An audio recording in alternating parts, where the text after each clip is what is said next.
There is a version of you that already exists, fully formed, calm, capable, already living the life you keep telling yourself you're working toward. And the strange truth is that version has been waiting on the other side of 7 hours of sleep this entire time, not years away, not after some distant milestone, just on the other side of tonight. Right now, while you are reading this, your mind is running a program you never approved. It installed itself years ago, sometime between a disappointing report card and a comment someone made about you that you were never supposed to hear. And every single night since then, while your body sleeps, that program keeps running quietly in the background, deciding what you believe is possible for your life before you even wake up to argue with it. Tonight, for the first time, you are going to find the off switch. And by morning, something in you is going to be different, not because of luck, not because of some trick you saw online, but because you are about to learn what a man named Napoleon Hill spent 20 years discovering from the most successful people who ever lived, that the 7 hours you spend unconscious every night are not wasted time. They are the most powerful, most neglected tool you own, and you have been leaving it switched to random. Maybe you already know something is off. Maybe you lie there most nights replaying the day, cataloging every mistake, every awkward sentence, every missed opportunity, until your chest feels tight and sleep finally takes you out of mercy rather than peace. Perhaps right now you are working harder than almost everyone you know, and yet somehow you are not moving. You wake up tired in a way that coffee cannot fix, because it is not your body that is exhausted. It is something underneath your body, something that has been running all night without rest, spinning the same worn-out thoughts in the same worn-out grooves. Maybe you have set goals before, real ones written on paper, spoken out loud to someone you trusted, and watched them dissolve within a few weeks anyway, quietly, the way morning fog disappears without anyone noticing the exact moment it left. And maybe you have started to wonder, in the part of yourself you do not say out loud, if the problem is you. Perhaps you have started to believe that some people are simply built for success, wired differently from the start, and you were built for something smaller, something safer, something that does not embarrass you if it fails. Maybe you have noticed that the people around you who seem to be moving forward do not appear to be doing anything wildly different from you during the day. They eat breakfast. They sit in the same kind of traffic. They answer the same kind of emails. And yet somehow, month after month, the gap between where you are and where they are keeps widening instead of closing. And you cannot quite explain why, only that it makes you tired in a place deeper than your muscles. If any of that sounds familiar, I want you to know you are not broken and you are not lazy. You have simply never been shown how to use the one instrument that has been sitting inside you this entire time, running whether you use it on purpose or not. Napoleon Hill spent 2 decades interviewing the wealthiest, most driven men of his era, trying to find the one thread that connected them all despite their wildly different personalities, industries, and starting points. He did not find a formula for stock picking. He did not find a shortcut around hard work because none of them avoided hard work, not one. What he found instead was stranger and far more useful than any shortcut. Every one of them had learned, whether they could put words to it or not, how to speak to their own subconscious mind with such clarity and repetition that the subconscious eventually stopped arguing and started obeying. Hill called this principle definiteness of purpose, and it is where we begin tonight, because it is the foundation everything else gets built on top of. Most people drift. They want success the way they want to win the lottery, as a vague, pleasant daydream with no shape, no deadline, and no actual instructions attached to it. Hill discovered that the subconscious mind cannot act on a vague wish. It needs an address to deliver to, a target it can actually aim at while you sleep. Andrew Carnegie, before he became the richest man in America, was a telegraph boy earning barely enough to survive, and yet he decided with startling and almost uncomfortable precision that he would build and control the steel industry of an entire nation. Not that he wanted to be rich someday, not that he hoped things would work out if he kept his head down. He named the outcome, attached a picture to it, and let that picture live in his mind so persistently that his decisions, big and small, started arranging themselves around it without him even noticing the arranging happen. That is the difference between wanting and deciding. Wanting is a wish you make outside yourself, tossed up into the air like a coin. Deciding is an instruction you give inside yourself, filed somewhere it cannot be lost. Tonight, before you sleep, write one sentence, just one, stating exactly what you are building your life toward in the present tense, as if it is already becoming true. Read it once before you close your eyes. That single sentence is the address your subconscious has been waiting years to receive.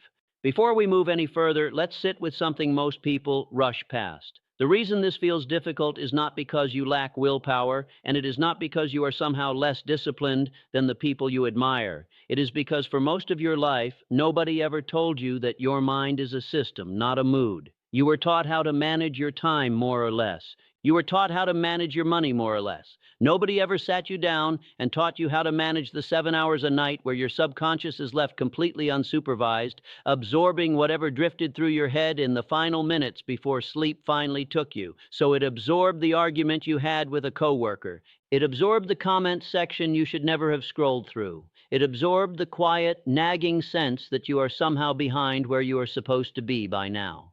And it built a version of you out of that material, night after night, brick by brick, without ever once asking whether that was the version you actually wanted standing there in the morning. Tonight, for the first time, we are going to start handing it better material on purpose. Now, here is where most people get it backwards, and here is your first myth to unlearn. Most people believe that confidence comes first, and action follows once you finally feel ready enough. Hill proved the opposite tends to be true for the deeper layers of the mind. The subconscious does not clearly distinguish between a vividly imagined experience and a real one, and that is not motivational language. That is the second principle Hill uncovered, and he called it autosuggestion, the art of feeding your own mind a message so many times with so much emotion behind it that it stops feeling like a suggestion and starts feeling like memory. Henry Ford was told by nearly every engineer around him that a lightweight, affordable V8 engine cast in one solid piece was simply impossible, a fantasy no serious person should waste money chasing. He did not argue the physics with them line by line. He simply refused to let the sentence "it cannot be done" take root anywhere inside him, and instead repeated to his team and quietly to himself that it would be done, until his engineers slowly stopped debating whether and started debating how. It took years of failed attempts. It also worked in the end, and it changed an entire industry. The lesson is not that repeating a phrase magically rearranges the laws of physics. The lesson is that the sentences you allow to run on loop inside your own head are quietly training what your brain treats as normal and expected, and what feels normal to your mind is what you will move toward without even trying, the way water finds its way downhill without needing to be convinced. Tonight, choose one sentence about yourself that you want to become true, something like "I follow through on what I start," and repeat it slowly 10 times as you lie in bed, not shouting it, not forcing it, just letting it settle the way water settles into the shape of whatever holds it. This is where sleep stops being downtime and becomes something closer to a workshop. Hill was fascinated by what he called the subconscious mind, the layer of you that never clocks out, the part running your heartbeat, your instincts, your habits, and yes, your self-image, all without ever asking your permission first. Here is the part almost nobody tells you. That layer is not selective about the material it is given. It will build a fortress out of fear just as diligently as it will build one out of faith, because its only job is to act on whatever message arrives most often and most emotionally, and it does its clearest, most productive work while your conscious, doubting, arguing mind is finally quiet enough to stop interrupting it. That is why the 10 minutes before sleep and the 10 minutes after waking are worth more than almost any other 20 minutes in your entire day. Thomas Edison treated failed experiments the way most of us treat a wrong turn on a familiar road, mildly annoying and instantly forgettable, because before sleep, he would fix his mind firmly and deliberately on the solution he intended to find, rather than dwelling on the problem that had stumped him that afternoon. He reported waking on many mornings with the missing piece simply sitting there, assembled, as if some quiet night shift had been working on it the whole time he was unconscious and unaware. You already have that night shift working inside you right now. You have just never given it clear instructions before tonight. Instead of scrolling until your eyes are heavy and your thumb goes numb, Spend your last few conscious minutes picturing, in specific detail, the version of your day tomorrow where you actually follow through on the one thing that matters most. Not the whole future all at once, just tomorrow. Let your subconscious clock in with a clear assignment instead of clocking in to sort through the wreckage of everything you are afraid of.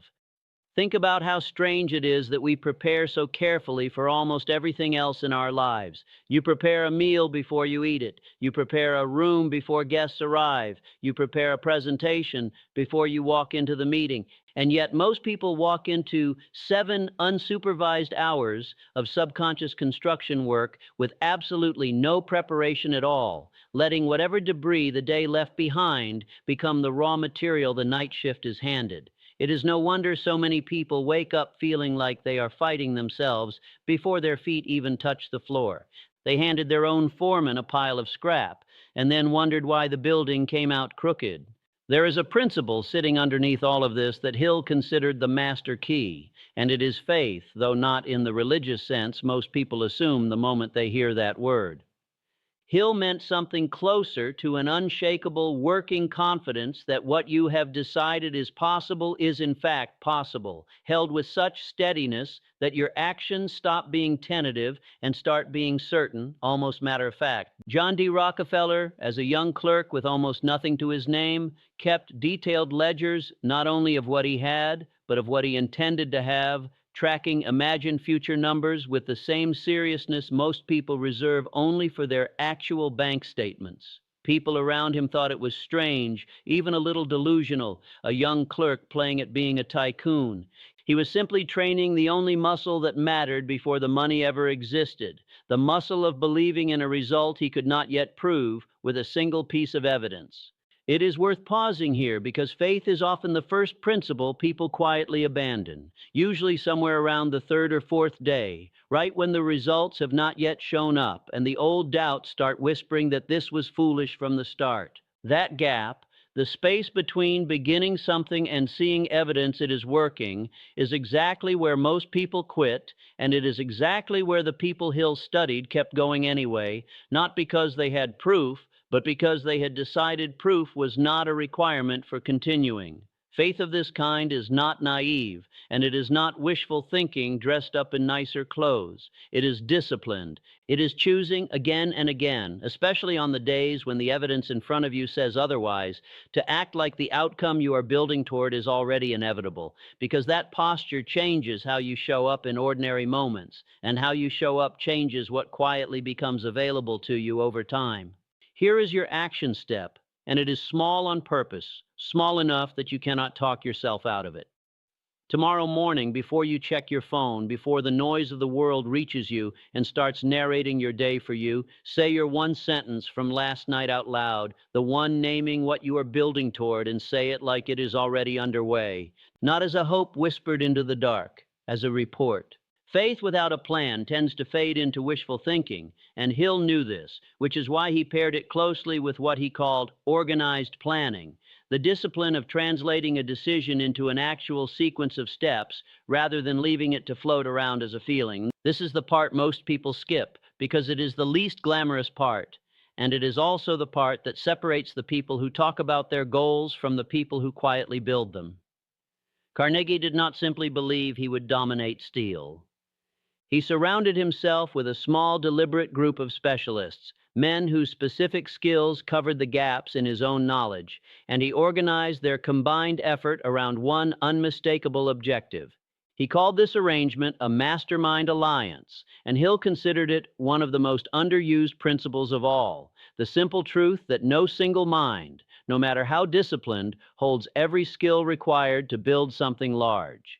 Most people believe that success is a solitary achievement, one person grinding alone in a room until the world finally notices them. Hill proved the opposite. Every figure he studied had at least one other mind they leaned on, argued with, borrowed clarity from, on the nights their own thinking ran in circles. Your action step tonight does not require you to build an empire of specialists by tomorrow morning. It requires something smaller and more honest. Before you sleep, think of one person whose thinking sharpens yours, and decide on one small way you will lean on that relationship this week, even if it is just a single honest conversation. Let's talk about imagination for a moment because Hill considered it the workshop of the mind, the place where every single achievement you have ever admired existed first as nothing more than a picture nobody else could see. Before Ford built a single car, he had already built the entire company in his imagination, down to the assembly line, down to the wage he intended to pay his workers, years before any of it existed anywhere except behind his own eyes. Most people treat imagination like a toy reserved for children and artists, something to be outgrown once real life starts. Hill treated it like a tool, the same way a carpenter treats a hammer, deliberate and purposeful, not idle daydreaming, but constructive rehearsal. There is a difference between fantasy, which drifts wherever it wants and asks nothing of you, and constructive imagination, which builds a specific picture on purpose and then hands that picture to the rest of your mind as a blueprint to work from. Fantasy is passive. You watch it happen to you like a film playing on its own, and it asks nothing of the muscles you will actually need tomorrow. Constructive imagination is active. You are not merely watching the scene. You are rehearsing it, feeling the weight of the decision, hearing the words you will say, noticing the small resistance in your own body and moving through it anyway, all before you have actually done a single real thing. That rehearsal is not wasted effort. It is the dress rehearsal your subconscious uses to make the real performance feel less foreign when the moment finally arrives. This is your myth to unlearn for tonight. Most people believe daydreaming is a waste of time, something to be scolded out of you. Hill proved that the specific, deliberate kind of daydreaming, the kind where you rehearse a scene in vivid sensory detail, is actually one of the most efficient ways to prepare your nervous system for a performance before you ever attempt it in real life. Athletes have known this for decades without needing Hill's name attached to it. Tonight, right before you fall asleep, do not just say your sentence. See it, watch yourself, as if from just behind your own eyes, actually doing the specific thing tomorrow that moves you one step closer, and notice how it feels in your body while you watch it. That feeling is the instruction your imagination is handing to your subconscious while you drift off. There is also something Hill called the sixth sense, the quietest and most misunderstood of everything he documented. And I want to mention it here not to sell you on anything mystical, but because it explains a feeling you have almost certainly had before without a name for it. It is that sudden flash of clarity that arrives seemingly from nowhere, the answer to a problem you had stopped consciously working on, the hunch that turns out to be right when you had no logical reason to trust it. Hill did not describe this as magic. He described it as the natural result of everything else we have talked about tonight, working together over time. Definiteness of purpose, narrowing your attention, autosuggestion and faith, quieting the noise, imagination, supplying raw material, and the subconscious mind assembling all of it during the hours you are not consciously interfering. What feels like a sudden flash of insight is often the delivery of work that has been happening in the background the entire time. This is not something you can force by trying harder. It is something you make room for by doing everything else correctly and then getting out of your own way. The people who dismiss this as coincidence are usually the same people who never gave their subconscious clear enough material to work with in the first place. So, of course, nothing useful ever seems to surface for them. I want to be honest with you for a moment, because a mentor who only teaches and never confesses is not someone you can trust completely. I have lain awake plenty of nights myself, running the very same tired film reel of every mistake I have made, wondering whether I was actually capable of the life I kept saying I wanted, or whether I was simply telling myself a comforting story to fall asleep to. There were mornings I woke up already defeated by a day that had not even started yet, exhausted before my feet touched the floor. What changed for me and what I am handing to you now is not some overnight miracle, and I am not going to pretend it was. It is the slow, repeated decision to stop letting my last waking thought be dread, and to stop letting my first waking thought be reflex. Whatever the mind can conceive and believe it can achieve is not a slogan you hang on a wall and forget by Tuesday. It is a description of a mechanism, and mechanisms respond to how you operate them, whether or not you fully understand how they work under the hood. You do not have to feel ready for this. You do not have to feel like a different person by tomorrow morning. You only have to give your mind tonight one clear sentence and one clear picture, and let the 7 hours you were already going to spend unconscious start doing work you have never once asked them to do before now. I am not asking you to become someone unrecognizable by tomorrow. I am asking you to stop leaving the most powerful hours of your day, or rather your night, completely unattended, the way you might leave a door unlocked simply because you forgot it was there to lock. You lock your car. You lock your front door. You have never once thought to lock the door of your own mind against the noise that wanders in right before sleep, and that noise has been furnishing your inner world for years without your consent. The strange thing about all of this is how little it actually asks of you compared to how much it gives back. You do not need a new job to start tonight. You do not need more money, more time, or a completely different life circumstance before you begin. You need one sentence, one picture, and the willingness to repeat both quietly without an audience for as many nights as it takes to become automatic.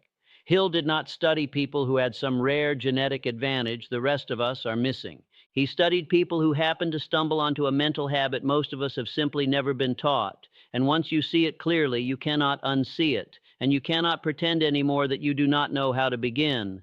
There is one more principle worth carrying with you before we close, and it is persistence, the quiet, unglamorous twin of every success story Hill ever documented in his research. Nearly everyone he studied failed publicly, repeatedly, sometimes for years on end, before the version of them we now celebrate on posters and in textbooks ever emerged from the wreckage. Edison did not stumble onto the light bulb on a lucky afternoon between naps. He worked through thousands of failed attempts and treated each one not as proof he should quit, but as one more filament eliminated from the long list of what would not work, a strange kind of progress most people would have mistaken for failure. What separated him and every other figure we have talked about tonight was not the absence of doubt, because doubt visited all of them plenty of times. It was a refusal to let doubt be the last word before sleep and the first word after waking. That is the whole method, distilled down into something small enough to actually use tonight.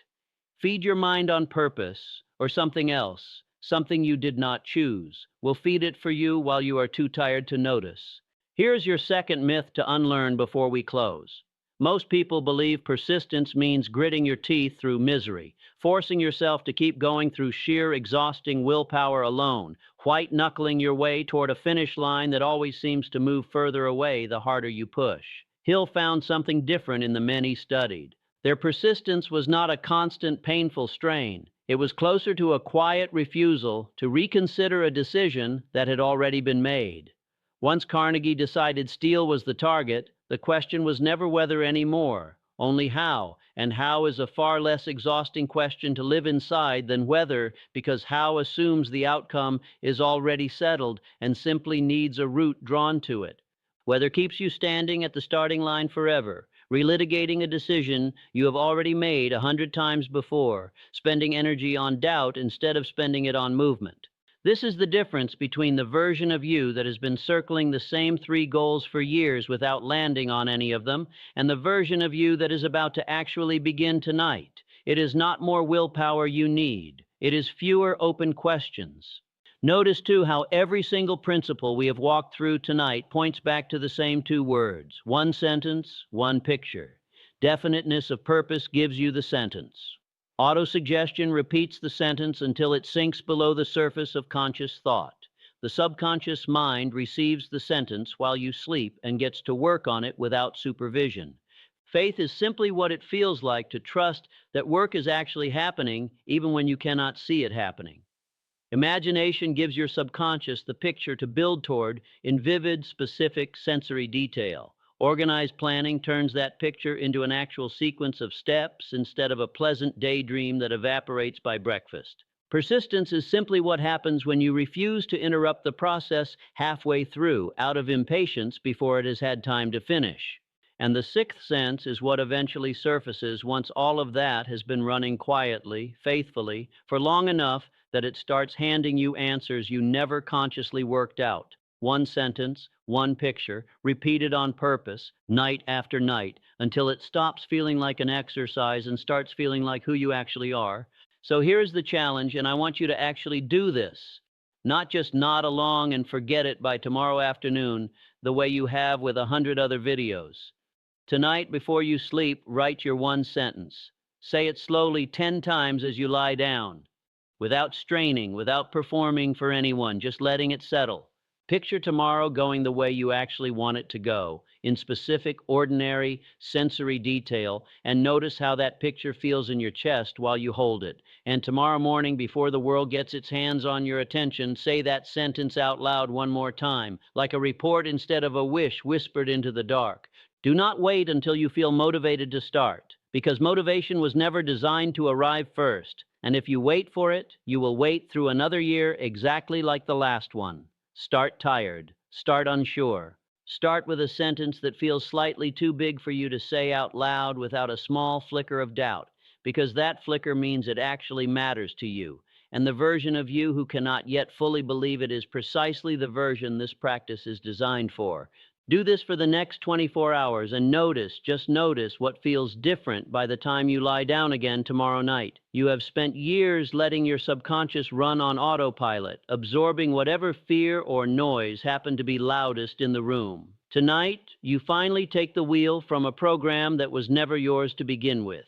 Whatever the mind can conceive and believe, it can achieve. And tonight, for 7 hours, your mind is going to start conceiving something worth achieving, one sentence, one picture, one quiet decision at a time. If you are ready to actually do this, not just watch it happen to someone else on a screen, type one word in the comments right now, the single word that represents what you are committing to build tonight. Let it be there in the morning, waiting for you, like proof that the old program is already starting to lose its grip. Somewhere between tonight and tomorrow morning, quietly, without any fanfare, without anyone else even noticing, the version of you that has been waiting on the other side of 7 hours of sleep gets a little closer to becoming the one who answers when your alarm goes off. That is all this ever was. Not a transformation that arrives all at once, but a decision, repeated tonight and then again tomorrow night, until it stops being a decision at all and simply becomes who you are.